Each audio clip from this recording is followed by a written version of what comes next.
Winner bracket semifinal, the Happy Gaming Cup, everybody. Let's continue. On the left side, we got Team Gen in blue in our best of five. So again, we're in the semis now, so best of fives have now officially started. We got Team Gen with a Garrosh and Imperius at the front line. For the damage, we get Hanzo and Junkrat with Rhaegar healing the boys up.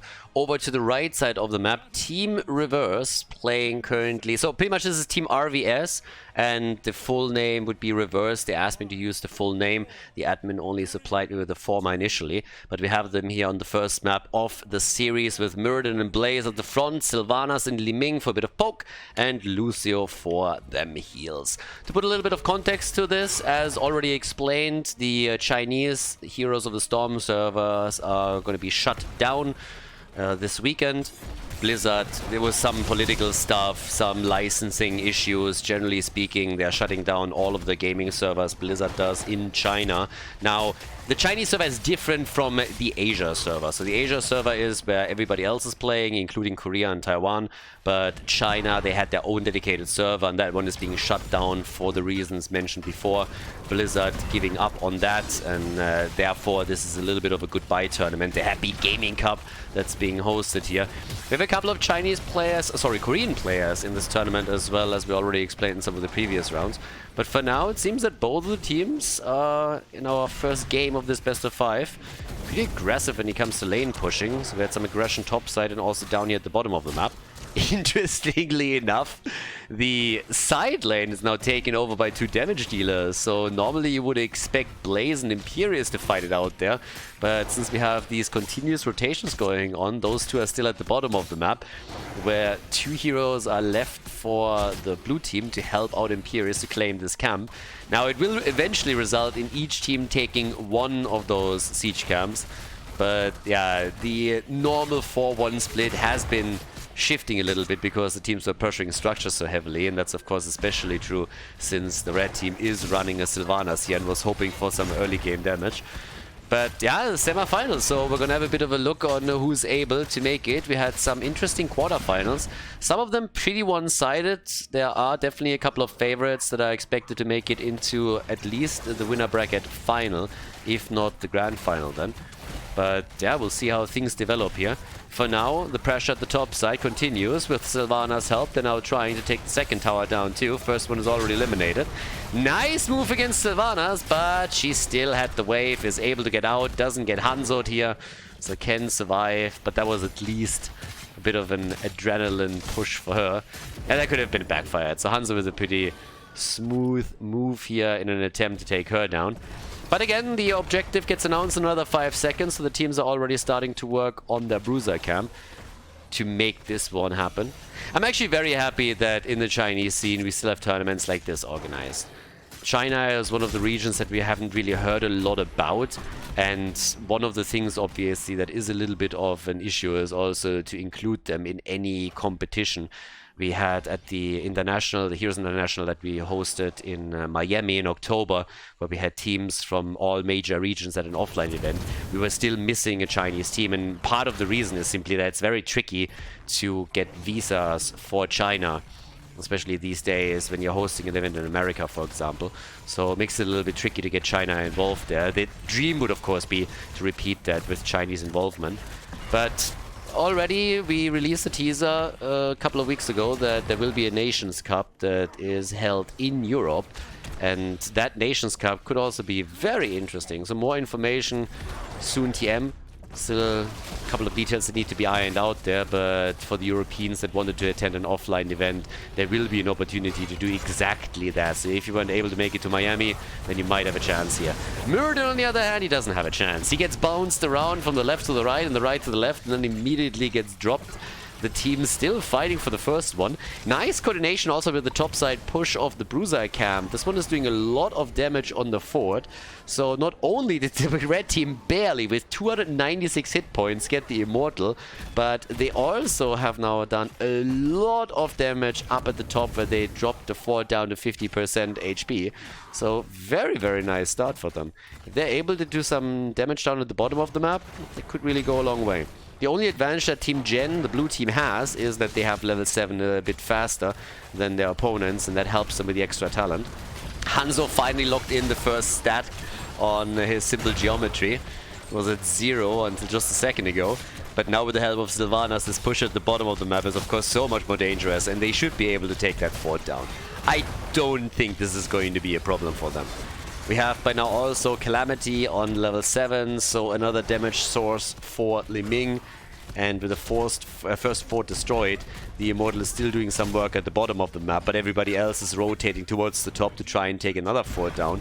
And if they succeed with that, then Reverse would all of a sudden lead with 2 forts to 0. Now, Blaze is getting caught here, and he is gonna fall. The team not able to make it towards the fort either, so good rotation by Team Gen. Able to stop them cold and shut this down fairly quickly. So yeah, nice move. Same time now, we still got camps on the map, and this means that both of the teams are going to try and get the Bruiser camps onto the lane again. Muradin is immediately jumping in here, all the way up at the top. We have one already taken, and well, there it is. We got the... And we get Imperius, by the way. So Imperius is actually a little bit of a weird hero lately, because there's so many comments that are being dropped whenever Imperius is picked, but teams and players apparently don't really understand that he's very, very strong. And that he was also one of the heroes that for a long time was a continuous first pick, or even a ban, because of how versatile he was in the way he could be played. You can play him as a main tank, you can play him as a side laner. Now obviously the glory days of Imperius are gone, but he is still a good option on the side. And I mean, he facilitated a kill on Muradin here, so he is still an option. He's not nearly as strong as he in this meta as he was in the past, but still a very good one to take.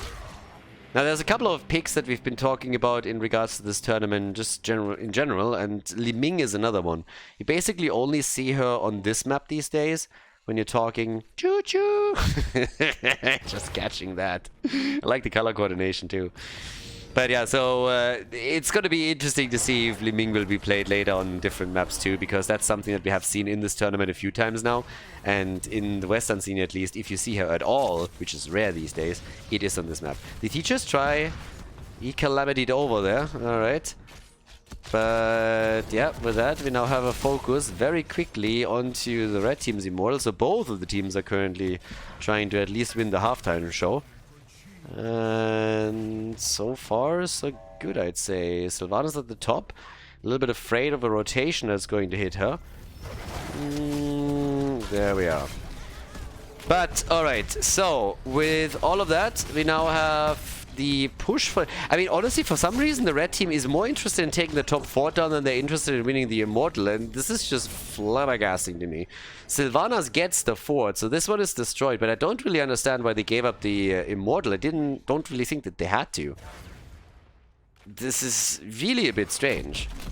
I mean, it's 3 kills to 0 now in favor of the blue team. They lost 2 of their structures. Obviously, if they're able to get those kills also later in the mid and the late game, then they can capitalize on the death timers increasing. But they are going to be very interested in at least taking one of the forts down. But a bit of a weird move by Reverse, the way that they played this out. I think they had a chance to go for the objective. So, yeah. You still have, of course, talents also playing a little bit of a role. Blue team is a little bit faster, just in the way that they are running their level 10. They have always had a lead during this game, so this is definitely helping. But I think they had the tools to definitely threaten this a little bit more. You have a lot of poke with Li Ming in particular that you can utilize there. And there's not that much outside of the Hanzo area that you really need to be cautious of. So, yeah. Normally what we're seeing is still a bit of a poke there. And Sylvanas, I think she could have just burned the wave down and then tried to join them a little bit. But yeah, either way. So they waited for their own level 10s and then played it out, gave it up completely. Could have poked maybe a little bit more. As it is, they only have taken damage. They haven't really lost the fort. The blue team is still with additional kill capitalizing even more now on their team fight prowess, and you also have a couple of... for some reason they really love Disintegrate. They really do. So Disintegrate is a thing that they absolutely loved throughout the last couple of matches, and I don't really get it. It's not something that you see all that much in any Western games. I mean, again, it's all about Wave of Force and the playmaker potential that it gives you, more so than trying to laser through all of this. The only real constant where you get this integrate is when Hanamura is played on the other side, because you're winning the cooldown battle pretty significantly and can more or less negate it completely, which oftentimes makes Li Ming the priority target for Hanamura that wants to use Cocoon, but a good Li Ming player will easily dodge that and just jump in and dodge the Cocoon. So, yeah. But we are still waiting for the first kill for Reverse. So they lost one fort now, but they are still ahead when it comes to their, well, the structures on the map. And you can see it in the passive experience. The interesting part is honestly that with how long we've now had a structure advantage for the red team, which netted them 2,000 additional experience on the passive accumulation, we have them still behind in XP in general. I mean, it's really the heroes that make up for that, and there's also the minion experience that contributes to that.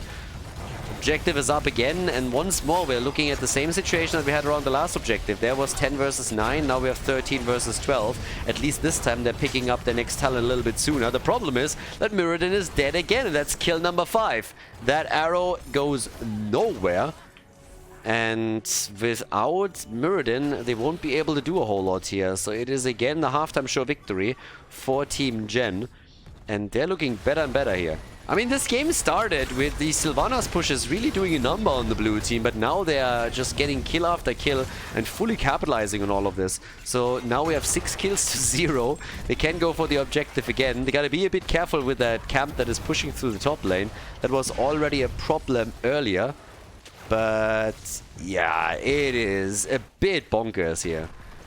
This is something that needs to be dealt with, and Junkrat is the one that's back. Hanzo is now doing his thing on the Immortal, and this is going to be a big one. So that top 4 obviously doesn't stand a chance. Duh. That one's going to be eliminated. But if Reverse is not able to get some kills fairly soon, then they're going to find themselves in a really bad position. Because now we're looking at 15,000 damage for Li Ming, which is top damage for them. Look at Imperius, by the way, is at 17k. Hanzo at 15.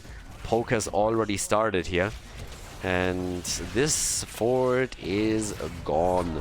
No chance for that bad boy. So 1 fort down. The only question is, can they get another kill with this? And there's the stuns coming in. So the CC train is starting up. A little bit late of Junkrat here. If they could have gotten the kill on Blaze, that would be the dream. Or at least force the bunker out as quickly as you can. Attacks are coming. We got a 1.5 level lead nearly for the blue team now. If they get level 16 with this, it would make the push so much more dangerous to Reverse. Yeah, and now they lose the wall too. This is looking really bad. They're really in trouble. Stun, into Boop, into Garrosh, into Taunt. Poor Mirrodin. And Sylvanas the first one to fall, but Mirrodin at this point pretty much can't play the game anymore. He's just sitting there taking his hands off the keyboard because that's a goner. Now they got level 16. They're totally crushing them at the top lane here. That keep doesn't stand a chance. And honestly, they might even have an opportunity to go for the core directly. They don't want to risk anything. Better safe than sorry. But with 8 kills to 0, they now have the, well, big chance to get themselves all the camps that they need. There's 2 up actually. Next one down at the bottom of the map here as well. But yeah, this is at this point I'm more worried about the chance of Reverse to get a kill. 1.5 levels behind, no level 16. They need to get a level until we have the next Immortal on the map.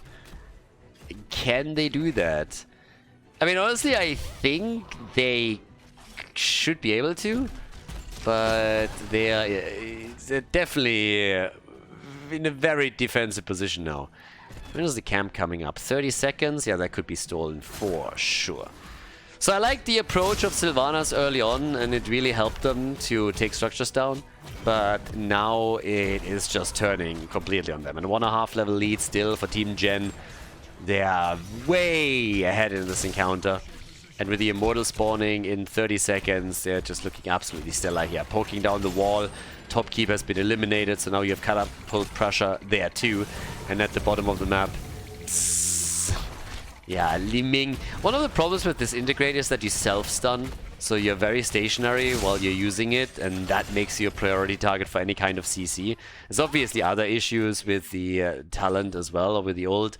And when you compare that then to the utility you get from Wave of Force, it's usually a clear win for Wave of Force. But at least now they have level 16, so they can try and fight this out. We have for Sylvanas also the Will of the Forsaken, so they can try and play with that. They got their camp. And talking about camps, there's still one at the bottom of them. And there's one Khaldor remaining. One catapult's there, so it shouldn't really be too big of an issue. But now that they're taking the Shaman camp on the left side too, the longer this fight lasts, the more pressure there will be on the remaining keep at the bot lane against the red team. So definitely a bit of a problem. But it's all about the Immortal, because let's face it, if this Immortal is now also taken by Team Gen, then the chances of Reverse to win this game is pretty much 0. The same as their kill count. Arrow hits in the back, nice. Everybody else seems to be low too. Sylvanas is finding herself on the wrong side of this fight. Another attempt by Li Ming to get a kill, maybe also a reset, which didn't really work out for them. And as mentioned before, now we have the camp down at the bottom of the map, so all of a sudden we're talking about tons of damage against the structures. And they're going again for the fight, and Garrosh, she's still alive! They still can't get a kill! They lose Li Ming, they lose Muradin. They were so close to at least get a kill, but now even that didn't work out for them. Top side, yes, there is also pressure against the top key, but I don't really think it's going to matter. As is, this is looking very much like GG in favor of Team Gen. It's dependent a little bit on whether or not, I mean, this is going to be huge Immortal. But apparently they're sacrificing. No, they're not sacrificing it. They're sending their Junkrat back now. I kind of find it funny, by the way, that Junkrat is riding a rat. It's just very fitting. It's very, very fitting. But yeah, I mean, by now we have the nearly 100% shield on the Immortal versus 95%. So this should be the final push. This is the moment where Reverse has to get kills. They have to pretty much flank them, get a couple of kills. This is their only chance to make it back into the game.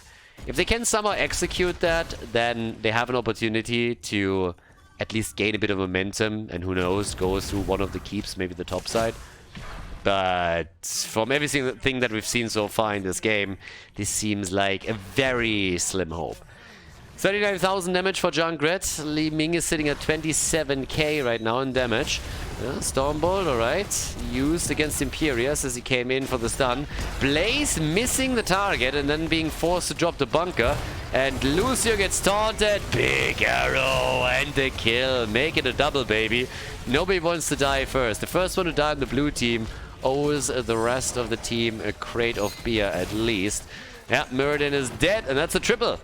That's a triple, baby, and that's level 20. Okay, Team Gen coming in swinging in this best of 5 here at the winner bracket semi-final. They're going for it, and they are going to play the perfect game pretty much, at least when it comes to kills. Unless, of course, Li Ming is somehow popping off now and getting at least one, but it doesn't seem like it's possible. That is it. 14 kills, 2-0, and Team Gen taking the lead in the best of 5. Before we head into game number 2, make sure that you subscribe to the channel if you haven't done it yet so you don't miss out on any future content here on Khaldor TV. Game number 2, we're on Infernal Shrines, Reverse against Team Gen. And as in the previous rounds of the tournament, again, they switched sides. So Reverse is this time playing from the left to the right. And therefore, again, they are in the lead. They've just won the last game. No, Gen won the last game. You see, now I'm confusing myself. Like, honestly, we are in a position all of a sudden where it is just all over the place here. It's just crazy. These guys are getting at me.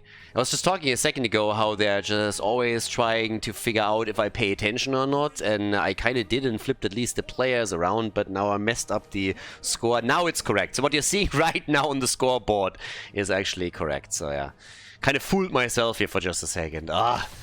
But yeah, they definitely keep me on my toes. The European players, as I said before, they are educated well enough by now, by us nagging on them every single time to maintain the same sides during a game, that they're not doing this anymore.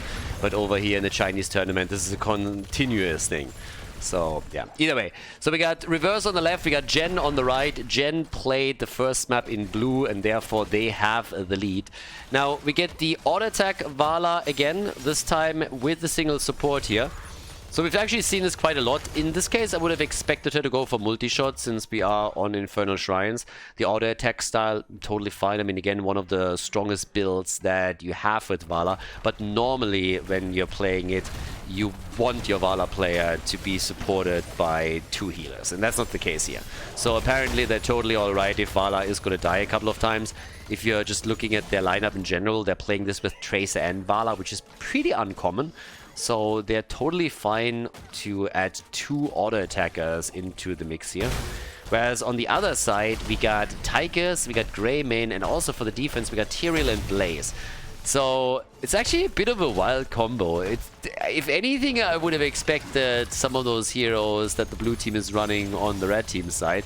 But as is, Vala is going to try and get her stacks together. The goal has to be for the red team to take her down. And every single death will remove one of her Gambit stacks and reduce the auto attack speed that she's running. So I'm much more happy with what we're seeing from Team Gen in regards to that draft. I think it makes a whole lot more sense than what Reverse is playing right now.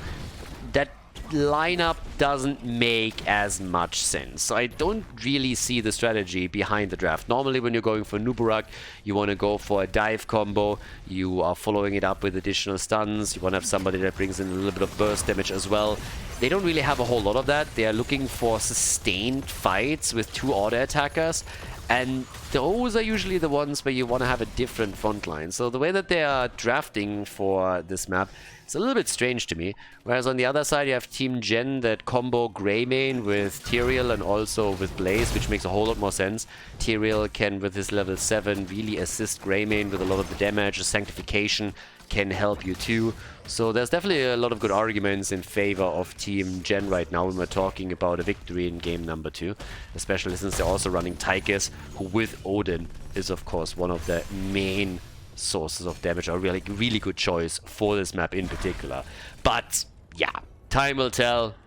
I'm gonna have a look here how this is going to run. Death Dealer on level 4. The build continues. There's not a surprise there. Ruby for the God Kane, and the first objective is up. We're talking top lane, so both of the camps are marching through that right now. We have at the same time Bruiser coming in from the side, looking for the jet propulsion hit, and he gets it. They're going for Vala first, and she is dead. That is the first stack gone.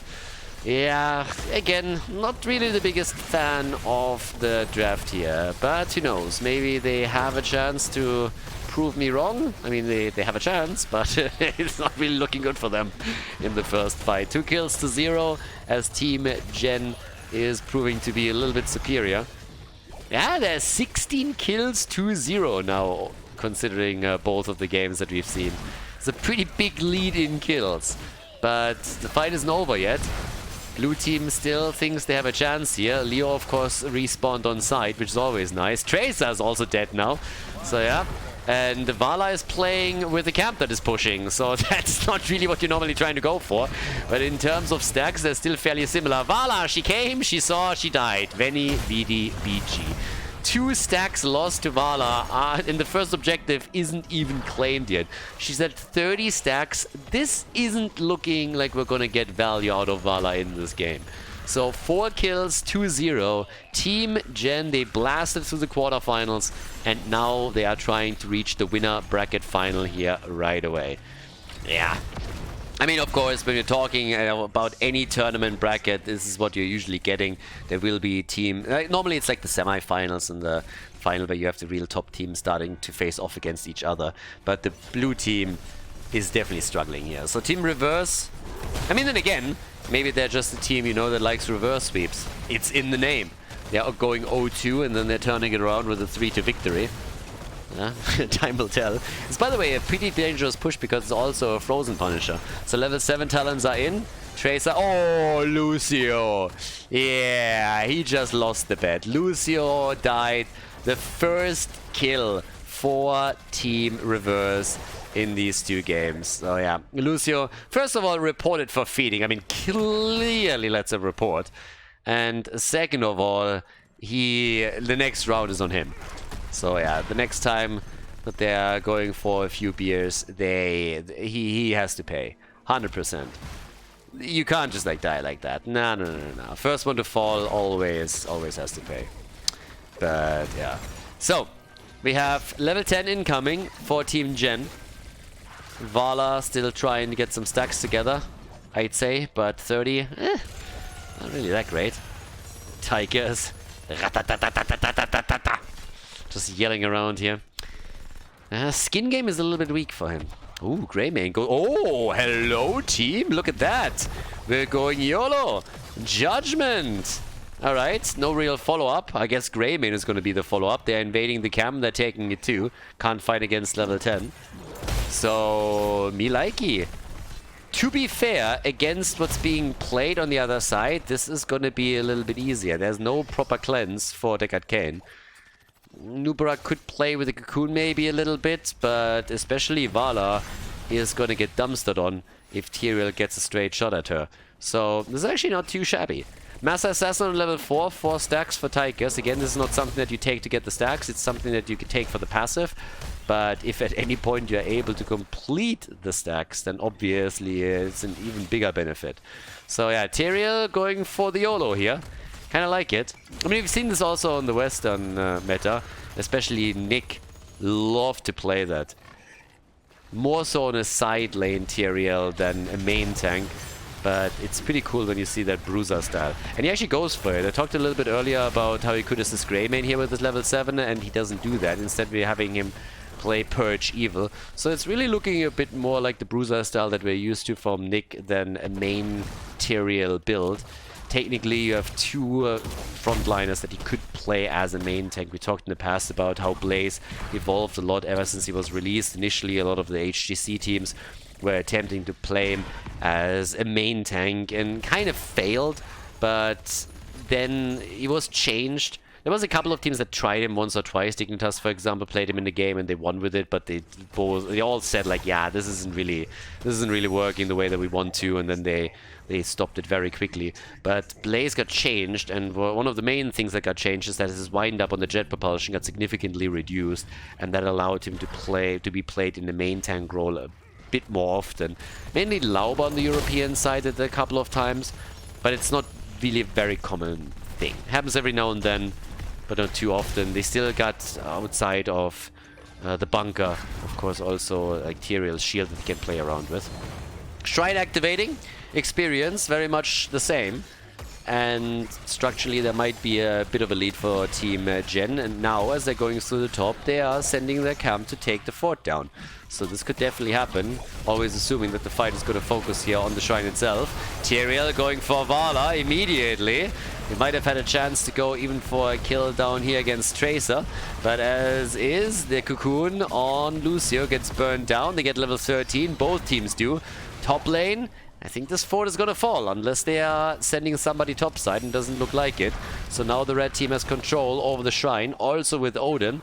This one is going to fall, so the fort will be destroyed. Down here the fight continues, 26 to 24 stacks. Nobody has fallen yet, but that could change soon.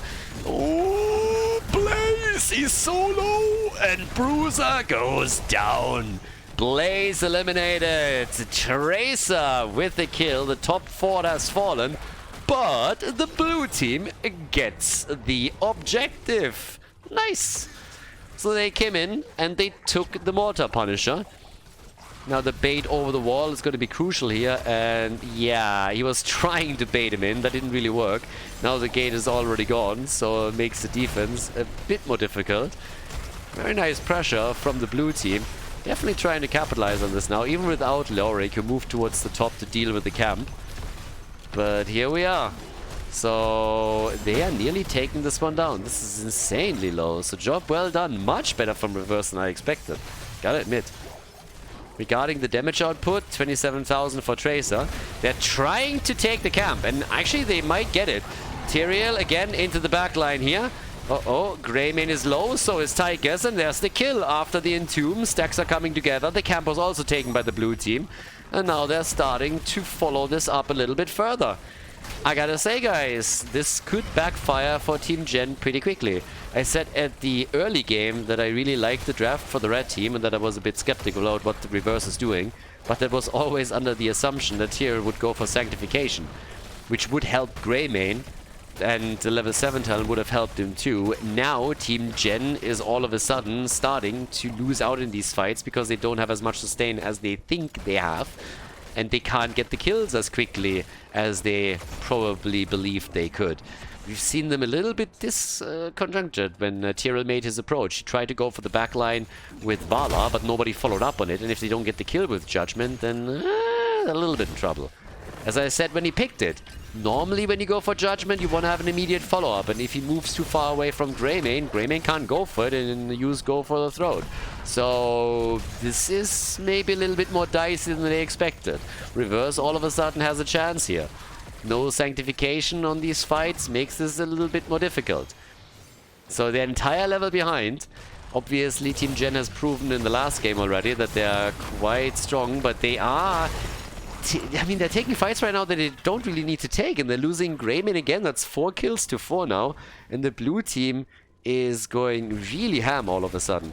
Vala has now Manticore in her arsenal. We also got the epic enter, so Hanamura can now epically enter the opponent's backline with another big stun here. Stun outputs, yeah, is always nice. We have 35,000 damage for Tracer, and she's doing a great job, but this time they're finally getting a kill. They're coming in, they're taking Hanamura down. Obviously, it's also a 4 versus 4. It was in that situation because Leoric was at the top, so the dead Greymane didn't help them. But they got the kill without him. Tyke is, of course, helping a lot here. 31,000 damage for him. Vala losing 10% of attack speed because of the Gambit stacks that she lost. But the Shrine is activating. It will be level 16 versus level 16 on the next fight, and this is going to be the chance for Team Gen to slowly bring this back. They really have to. They're also going for their own camp now, which is definitely needed. Same is happening on the top left side, so both teams are doing their due diligence here. The Burning Halo is in after the Sword of Justice. And yeah, mid lane, they probably would love to take this down before they approach the Shrine. But here we are. So talents are still not taken. Here we go. So we got the thermal protection in. Tychus, he went grenade build the entire time, so you should lock that in pretty quickly. But right now hasn't taken anything yet. Is already joining the fun. And Tychus is still holding back. Did he actually miss that? I mean, they're starting to come in deep here as they're going for Hanamura, and that's a quick kill. Tychus is dead. Went for Odin quickly. Tracer still trying to follow up with a few more kills, especially against Lucio. But this time the support is able to zip out. They don't have a fountain anywhere close by though, and Reverse still has access to the one at the bottom in the middle of the map. So easy for them. Tychus finally makes his choice, but by now we have level 16 talents completed, and well, the Punisher for the blue team. So only 1 for taking down against 2. Now they're going for the keep down at the bottom of the map. But yeah, it's really getting a little bit dangerous now. Okay, so with all of that said and done, we have 5 kills to 6, and all the way up at the top we now have still Leoric trying to not only pressure the fort, but also get them a little bit further ahead in experience. There's a 2-level lead already, and you can really see that in these team fights, Team Gen is struggling. Honestly, the only thing that I can come up with why they went the way they did with some of these ults is because they thought that they were so far ahead. They looked at the first game, they said, guys, we didn't even lose a hero, we got 14 kills. They started the second one by winning the objective at the top, get another 3 or 4 kills. So they probably just thought, hey, let's just roll over them, let's go full aggressive and just take them down. And now they're realizing that it's not quite as easy, but it might already be too late. The blue team is continuously applying pressure. They're still a little bit behind in kills, but it doesn't matter too much if you have this big of an experience lead and you're also on top of that able to take structures down continuously. So after we've now seen them destroy 2 forts, they're starting to nibble at the hit points of the bottom keep. In addition to that, once they have level 20, which they will get, they have it now, we have the Farflight Quiver, making Vala even more dangerous. In addition to that, the Burning Despair. We get the Chrono Triggers as well. And we got the Perfect Gem. So a couple of ults that we don't see all that often, but the pressure is still going to apply here. And with that big of a lead and an advantage, until the red team is getting their level 20. I don't really know how Team Gen is planning of A, winning the next objective, and B, holding on to that keep down here. So this is a bit nasty. Leo, yes, he doesn't have his... I mean, I'm a little bit surprised that he didn't go for his upgrade in the ult. If you're going for that for the Buried Alive, then yes, Blaze can still screw with you a little bit, but generally speaking, it should more or less guarantee a kill. But Team Gen is paying a big price for going, Judgment here. For going Bruiser Arterial with all of this. So right now, here comes the hit. They're trying to make their play, and they get the kill against Greymane. Nicely done. The keep is down. Greymane is dead. They're applying more and more pressure. I do not think this is winnable for Team Gen anymore. You can already tell that the blue team doesn't even want to risk anything as long as they have the level 20 advantage. They're just forcing this, trying to make sure that they're taking the core down as quickly as possible. They don't want to give them an opportunity to come back. But it's also 66% on the core now. The hits keep coming, and they can definitely right-click the shit out of it right now. 50%, this is over. Yeah, Team Gen, they get punished. They got a little bit cocky here, and they get punished for it. Nicely done by Team Reverse. They tie the series in this best of 5 as we are headed towards game number 3.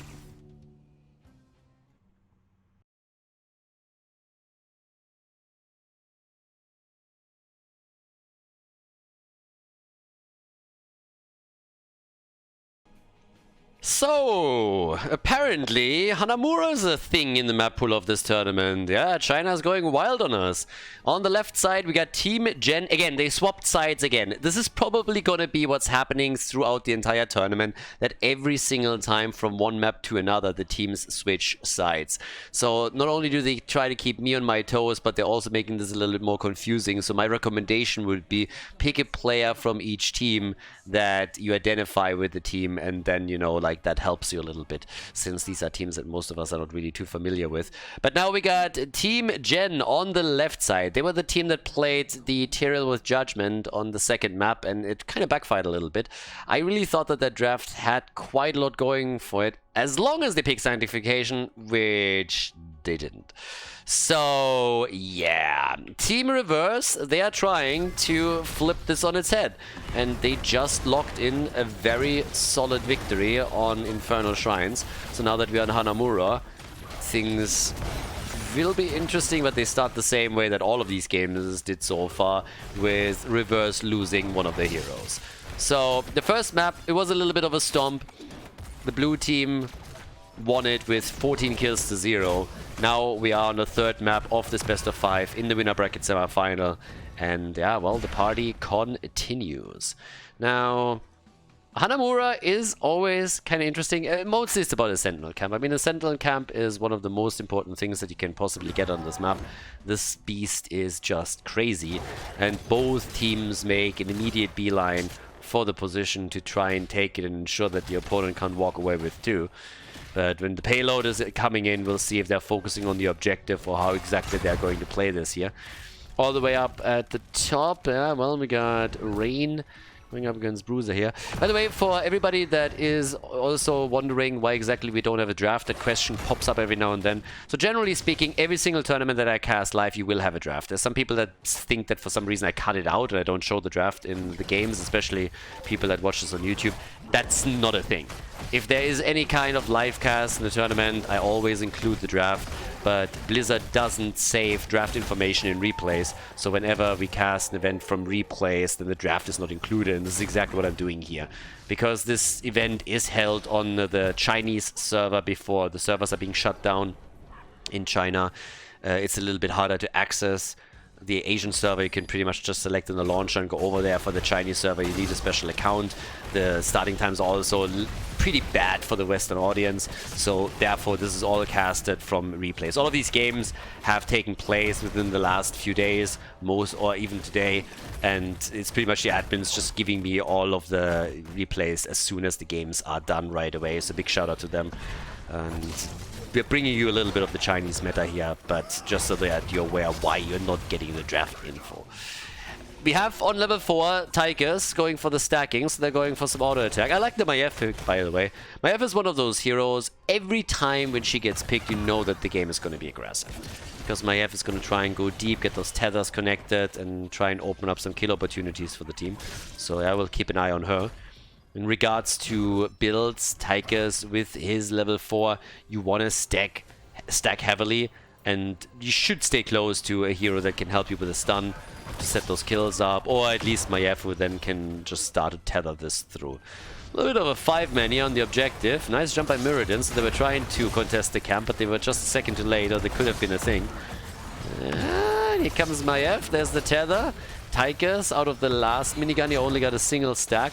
It's really important usually that at least at the beginning of the game, with the first few miniguns that you are executing, you are getting good stacks together so that you have more of a duration that you can build on later.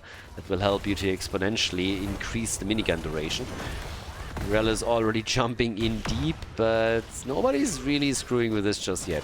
But they're very aggressively 5-manning now at the bottom of the map for the payload, so that is definitely a thing. By the way, if you like these payload games, one of the games that I played recently, I participated in the tournament with some of the Heroes players, and we actually took 2nd place in the tournament. It was a big influencer cup. I can recommend that you check out Fangs. Fangs is very aggressive and very fast-paced. There's a lot of brawling, but it also evolves around a payload objective that you can play. So if you're interested to check that game out, go to playfangs.com and have a look. It's still in early access, but it's free to play. Might be something that if you enjoyed Heroes, if you enjoyed also some of the other bruiser and brawler games that were released in the last couple of years, that you like that. So yeah, definitely give it a look. But for now, we got with 1 kill to 0, a bit of a lead for the blue team. But when it comes to the objective, it could be that Reverse is walking away with the first one. And yep, they do. They come in and start to take the shots. Nice. Yeah, so who knows? They might actually reverse this whole thing. Maybe game number 1 was a fluke. Maybe it was one of those typical scenarios where the team didn't have enough coffee yet and then came in and chucked a leader or two. And then it's just popping off. So, shots fired. Bottom of the map. They can't eliminate the fort completely, but at least they open it up. I like it. Now we have the objective or the next item taken. As the camps are being claimed here. Tigers, by the way, this is one of the things that I honestly don't really understand. We've seen some auto attack builds also in the West, and Combat Tactician as a follow-up on the level 4 is a thing. What I don't really understand is why exactly they would go for quarterback if they're trying to do this. Because if you already play that particular style, you can simply go for press the advantage and increase your range a little bit. This is a typical style that you have from auto attack Tigerses in the West, and they're played very rarely, but as much as consistency goes from talent builds, that's a talent that you would want to have. Makes things a little bit easier, gets more damage connected, but yeah, they go still for the grenade on level 1, but then go into a full-on auto attack style. Now, things so far are working for Tigers. They're at 20 stacks, nothing crazy, but at least it's slowly getting there. Level 10 is going to come in next. Greymane nearly died. It was nearly bodied, but still survived through this. It is the blue team, though, that is pressured. Urel might have overdone it a little bit here, and that is the Space Goat biting the dust, so she's down. The fight continues at the bottom of the map. Rega with Bloodlust, so they like the aggression still. Even after game number 2, they like to be aggressive. And they're trying to play this out here, with Rega giving them also a bit of a speed advantage. Tigers is now at 26 stacks. Nothing insane, but again, our boy is getting there. Going full suns out, guns out, and hello? That's a problem for Malthael. Yeah, Stukov, they anticipated this already. Now they're getting the kills in against Stukov. They get the damage also against Mirrodin. The level 10 ability wasn't ready for Team Reverse just yet. By the way, we have the Tormented Souls here over the last rites. And with both teams on heroic abilities, the pressure at the bottom of the map continues. Urel is going to the top, which makes this a 5 versus 3. And off we go. Mirrodin in trouble. Also a chance for Tigers to get even more stacks. So he's now at 48. Has really started to increase this quickly. They're going for Stukov and they're taking him down. Malthael with a big jump. gets the disc to the face. They're still trying to get some damage in against that fort, but they have to retreat. Tiger's gonna drop out of Odin soon too, but should have his trade back, so if anybody moves too far to the front, he can chunk him down with the minigun again. Urel, during all of this, was all alone at the top and is pressuring the fort even further. Now they have to, of course, deal with the situation here.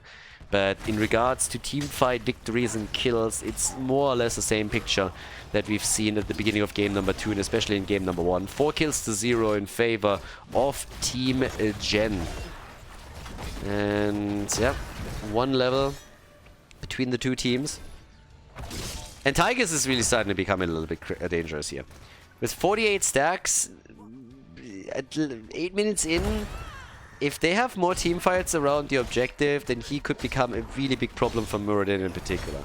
So yeah, we're going to keep an eye on him. The extended minigun duration is always sweet, and again, the more you have your minigun, the more longer the duration is, the easier it is for you to get stacks during sustained team fights, and this is pretty much what we can expect in a lot of these fights now. But what I do like is how they are playing around objectives, Team Reverse, and that's something we've already seen in the first game.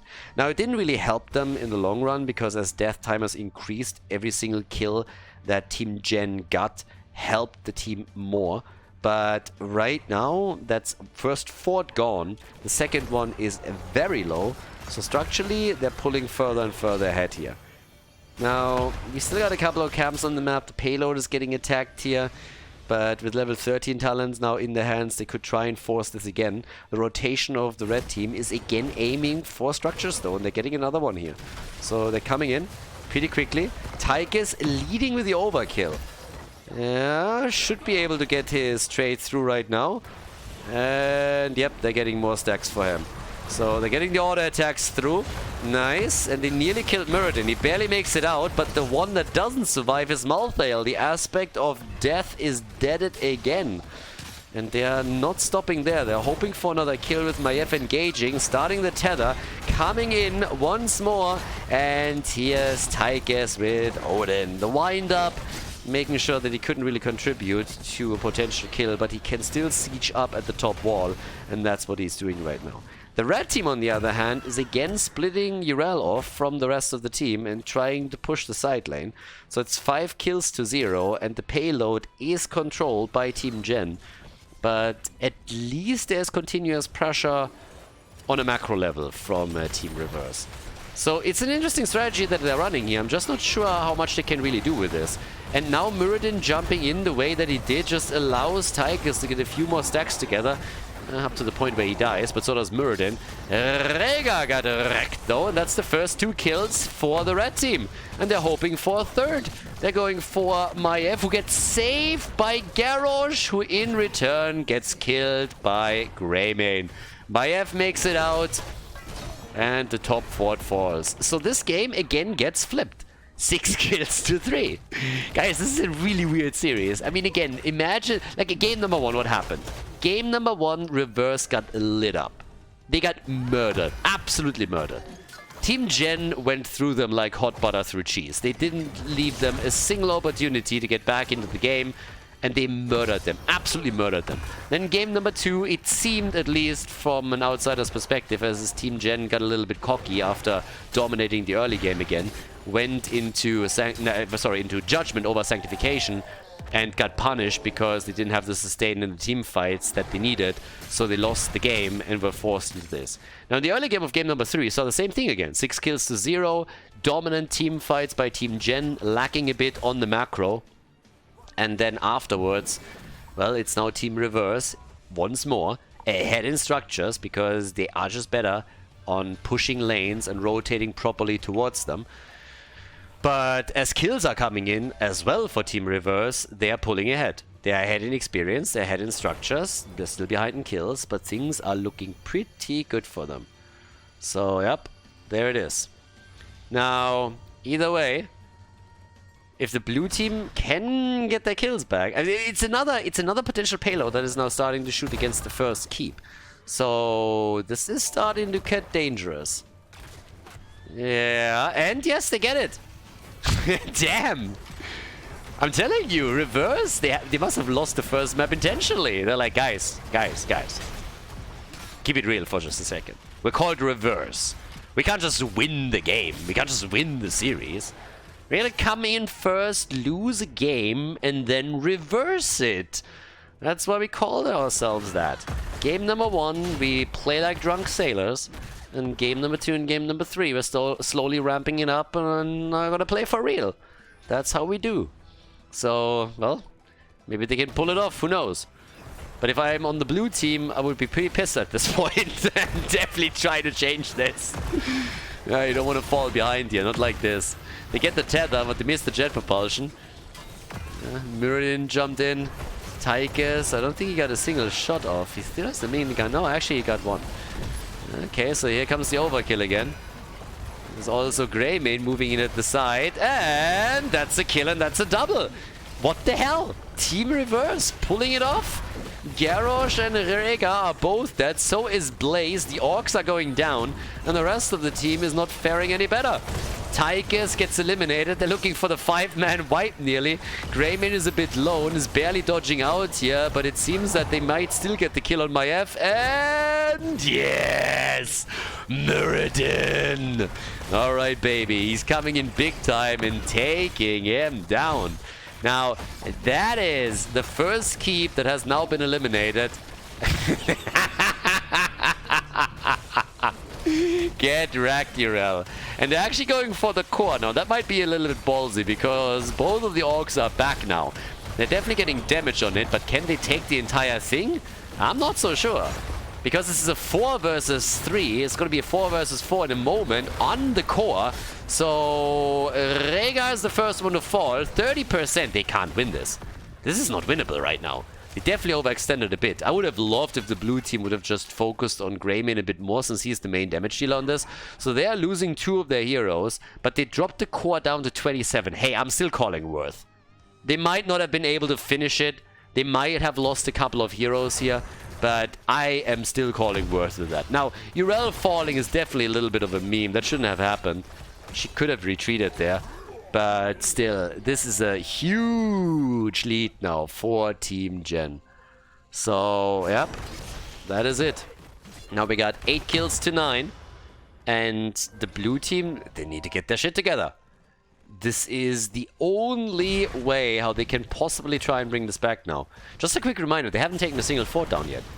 Yes, they were massively leading in kills, but that doesn't do anything for you if you're not able to take structures down. And now they're trying to pull that off finally at the bottom of the map. So they're coming in, swinging, trying to take down at least one fort. Tominated Souls is in. Disc is missing. Garrosh in trouble. He's down. Urel, she got the kill. They're going for the rest of the team now too, especially Tychus. He's in pain and he's dead. So is Maiev, and that pretty much is the end of the game. Yep, Rega got dropped by Stukov. The big shove, the Admiral getting promoted once more. Level 20 talents are in. And I gotta say, I am kind of blown away by this. Game number 1 was such a shit show from the perspective of Team Reverse. Again, they didn't get a single kill, not one. Now, on the other hand, they've taken the lead in the series. A 2-1 lead for Team Reverse as they lock in a victory on Hanamura. Respect. They pulled it off, and we're heading into game number 4 with a lead for Team Reverse.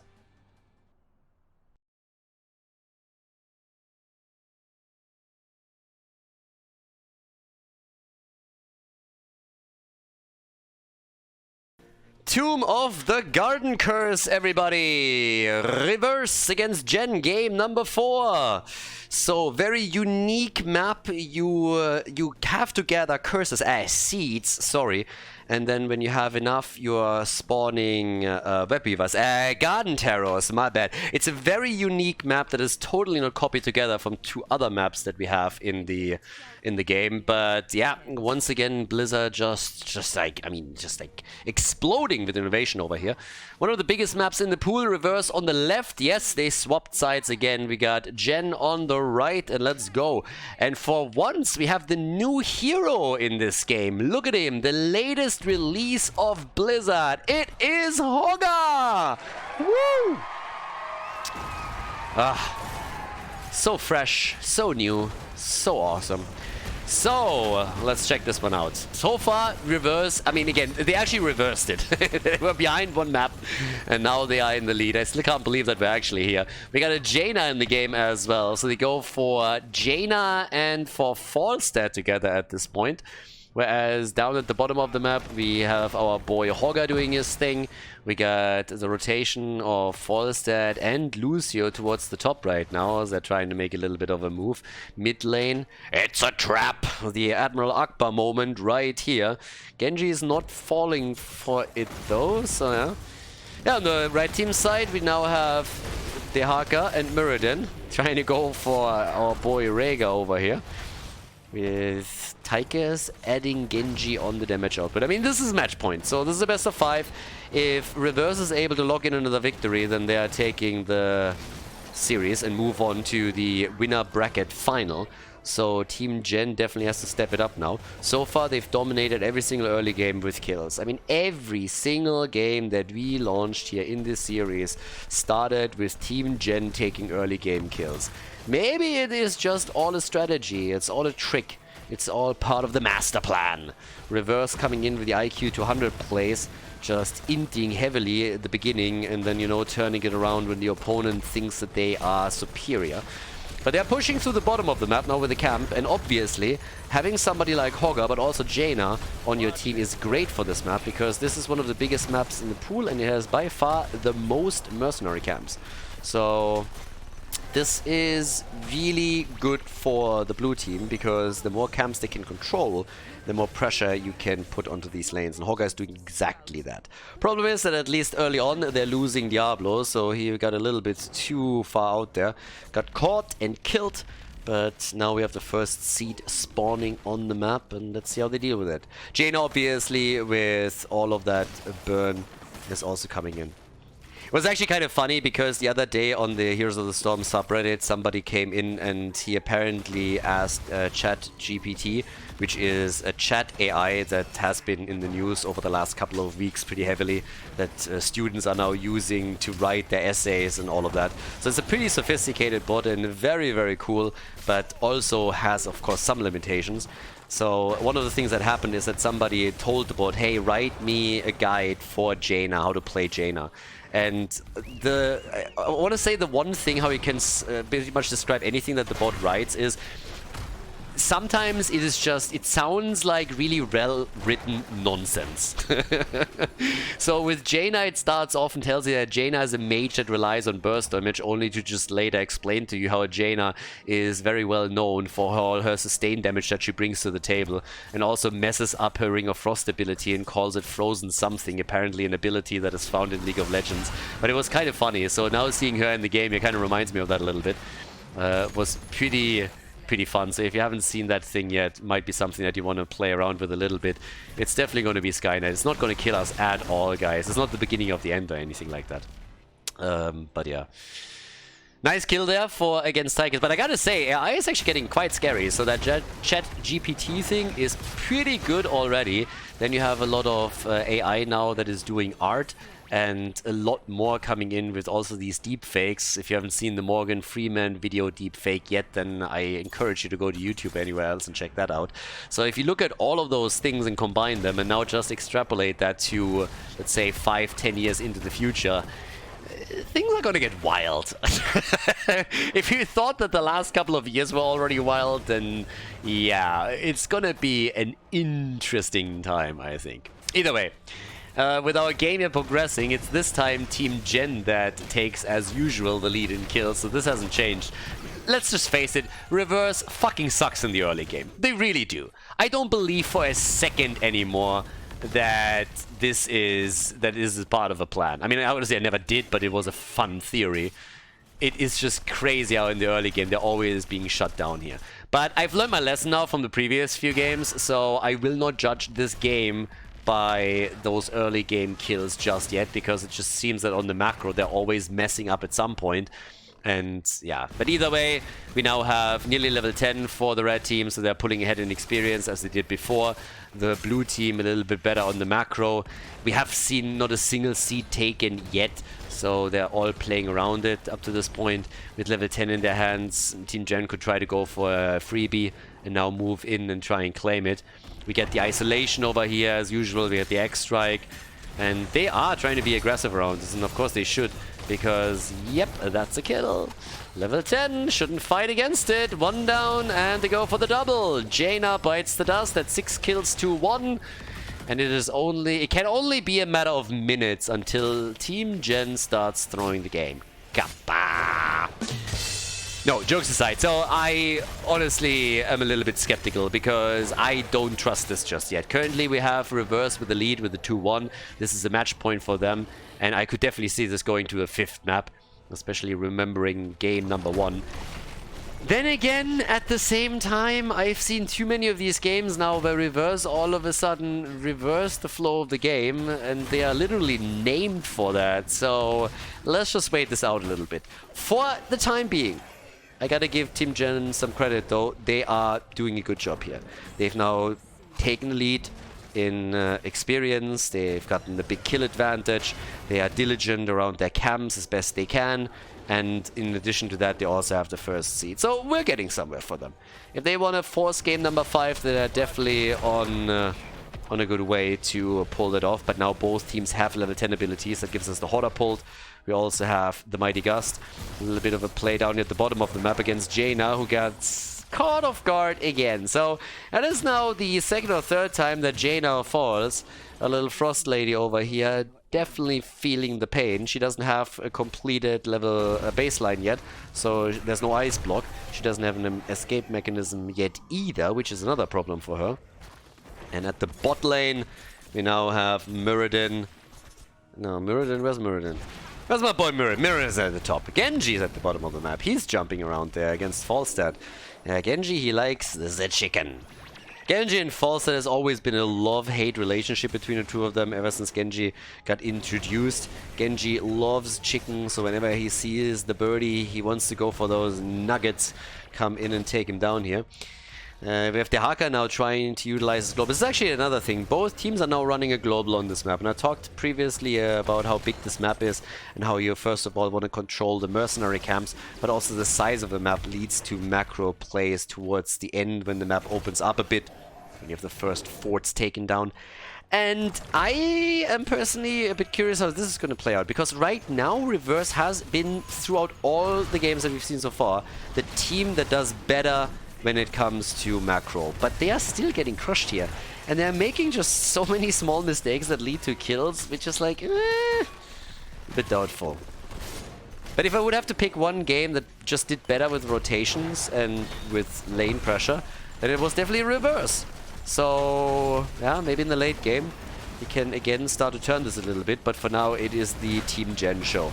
We might have stayed a bit too long here. Yeah, Ancestral comes out, Rega with the Self-Ancestral, trying to jump away, and the doggy is dead.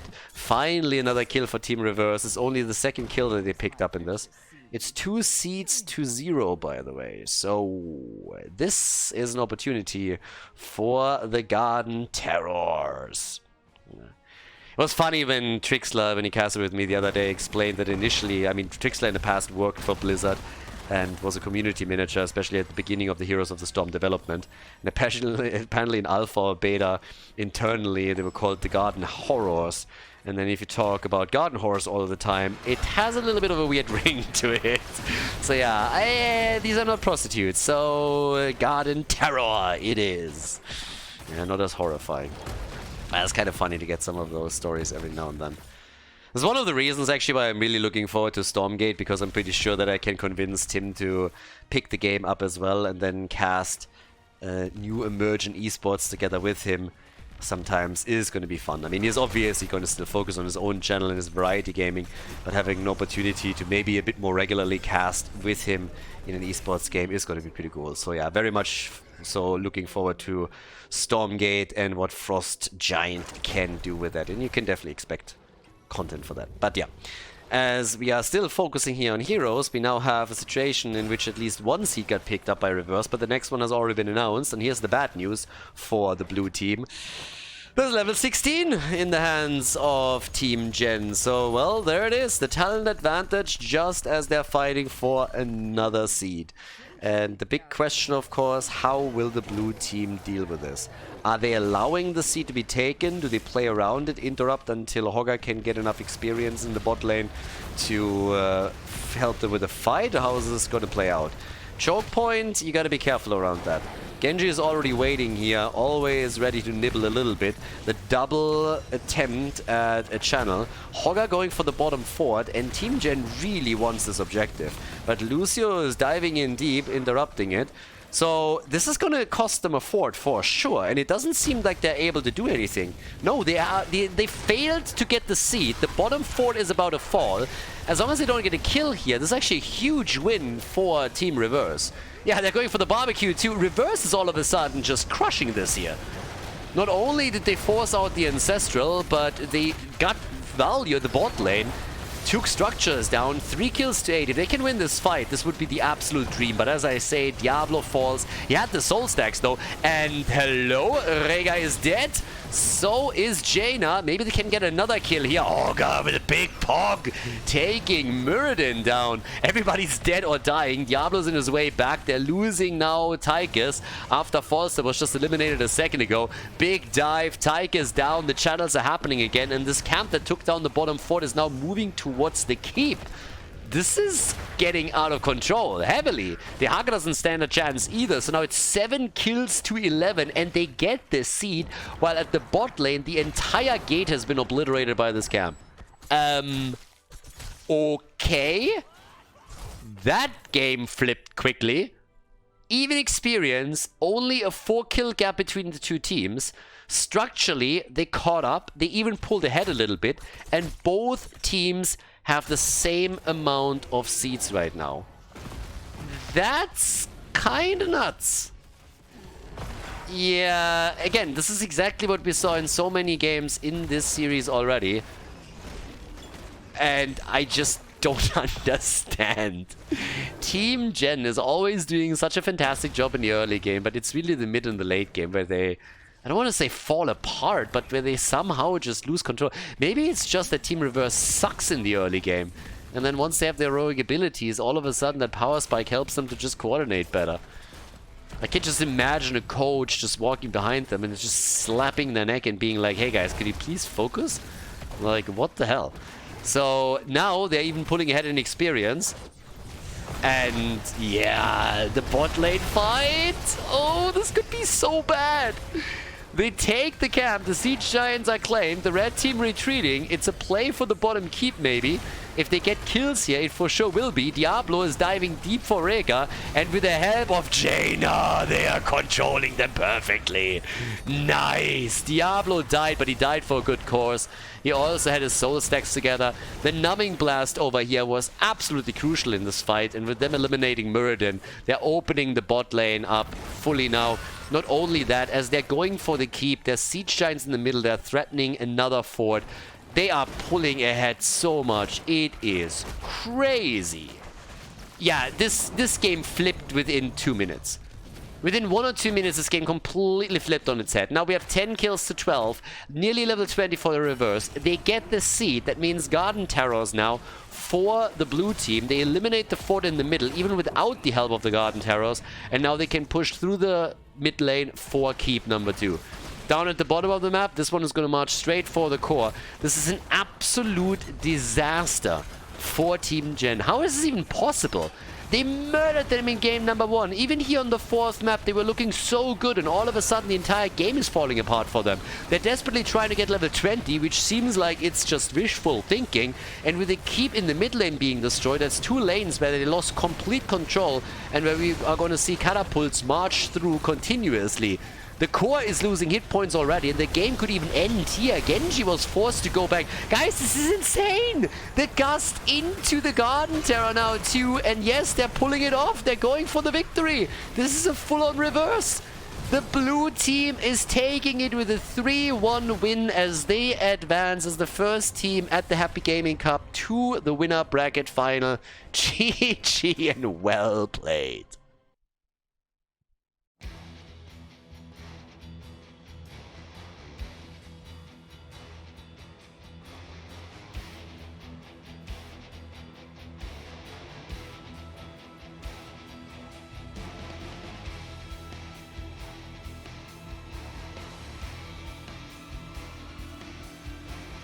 Thank you everybody for watching the video today. I hope that you enjoyed the show and the commentary. And keep in mind that the spoiler protection that is going to run for the rest of the video is made possible by all the support on patreon.com. So guys, if you want to support my work, if you want to help me start new projects and keep the spoiler protection in place, please consider heading over to patreon.com/Khaldor. There's also a link in the YouTube description, and check that out. Thanks in advance, and see you guys next time with more esports coverage here on Khaldor TV. Have a great day.